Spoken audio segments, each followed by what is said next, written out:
नमस्कार दोस्तों, आज मैं आपको ज्येष्ठ मास महात्म के 9वें अध्याय की कथा सुना रहा हूँ। स्कंद जी कहने लगे कि हे ब्राह्मणों, इस विषय में मैं एक पवित्र और पाप नाशनी कथा का वर्णन करता हूँ।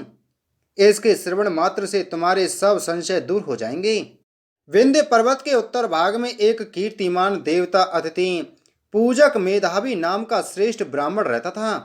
गौतम कुल में उत्पन्न चंद्रावती नाम की उसकी स्त्री थी। वह स्त्री पति व्रत धर्म में परायण और पति सेवा में तत्पर रहा करती थी तथा गृह कार्य में लीन सदा प्रिय वचन बोलने वाली थी। मेधावी नित्य ऋषि कर्म करता था और ब्याज की व्रति को करता था। बहुत दिनों तक संतान न होने के कारण वह मेधावी अत्यंत दुखी हो गया और अधिक चिंता होने के कारण स्मरण शक्तिहीन हो गया। निरंतर चिंतामान होने के कारण मेधावी को क्षय रोग हो गया। उसने रोग मुक्ति के कारण मणि मंत्र और औषधि के द्वारा विविध प्रकारों के उपायों को किया। इसके पश्चात मेधावी को दारुण गलत रोग कुष्ठ रोग हो गया, जिससे वह ब्राह्मण श्रेष्ठ एक पक्ष मास में अधिक जीवन के विषय में निराश हो गया। देव तथा उसके अनुसार रोग को देखकर स्वयं भी उसका अनुगामी हो गया। मेधावी ब्राह्मण और उसकी स्त्री दोनों ही शीघ्र घर से निकलकर गंगा जी के तट पर चले गए।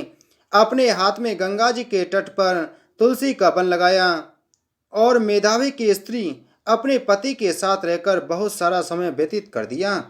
जब सब पापों का नाशक ज्येष्ठ मास आया और ज्येष्ठ मास के नियम व्रत करने से नारद ऋषि वहां स्वयं स्वेच्छा से आए, तब विधिवत नारद ऋषि को प्रणाम करके तथा यथा विधि उनका पूजन किया और समय शोक मोह के कारण को भी निवेदन किया।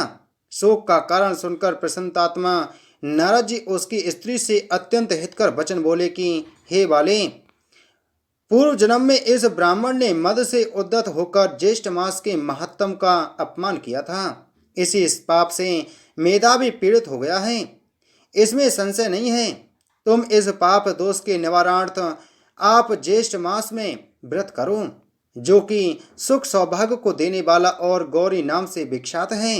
इस प्रकार नारद ऋषि के वचन कहने पर दूरदर्शिनी ब्राह्मण पत्नी चंद्रावती ने व्रत को स्वीकार कर नारद जी का पूजन किया और उपदेशक नारद जी के चले जाने पर सुश्रेणी चंद्रावती ने पृथ्वी पर नारद मुनि के कथानुसार भक्ति युक्त चित्त से व्रत को किया और व्रत के अनुष्ठान मात्र से मेधावी ब्राह्मणों में श्रेष्ठ हो गया। उसके पश्चात श्रेष्ठ उद्यापन कर्म कर ब्राह्मणों का पूजन किया और उनको तृप्त कर दिया।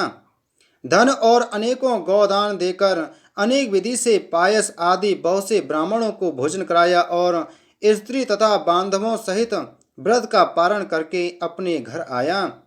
उस मेधावी के घर आने पर पूर्ववासियों ने महान उत्सव मनाया। उस उत्सव में एकत्रित सुहृद पूर्ववासियों के पूछने पर मेधावी ने सब समाचार कह सुनाया। उस समय इस महात्म के श्रवण से सब विस्मित हो गए और दूसरे वर्ष के आने पर दोनों ने पुत्र के निमित्त व्रत किया। व्रत के प्रभाव से दूसरा कामदेव के समान पुत्र उत्पन्न हुआ। मेधावी ने शीघ्र जात कर्म कराकर हजारों गौ का दान दिया। ब्राह्मणों को धन वस्त्र अलंकार आदि बहुत सा दान दिया। यह देखकर विश्वस्त उन प्रवासियों ने भी व्रत किया और व्रत के प्रभाव से समस्त प्रवासी मानसिक चिंता व शरीर रोग से रहित होकर सुखी हो गए। उसी दिन से इस व्रत की बहुत सी प्रसिद्धि हुई।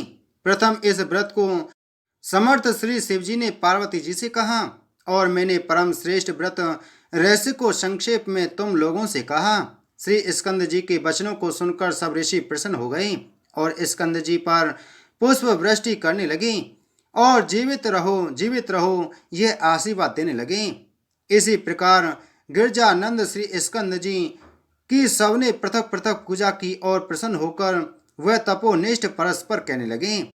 इस प्रकार विचार कर श्रेष्ठ ज्येष्ठ मास में स्नान अर्चन क्रिया को प्रयत्न से अपने विवाह में अनुसार सभी लोगों ने किया। इति श्री ज्येष्ठ मास महात्म गौरी व्रत महात्म वर्णन 9वां अध्याय संपूर्ण।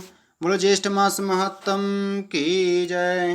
बोलो विष्णु भगवान की जय।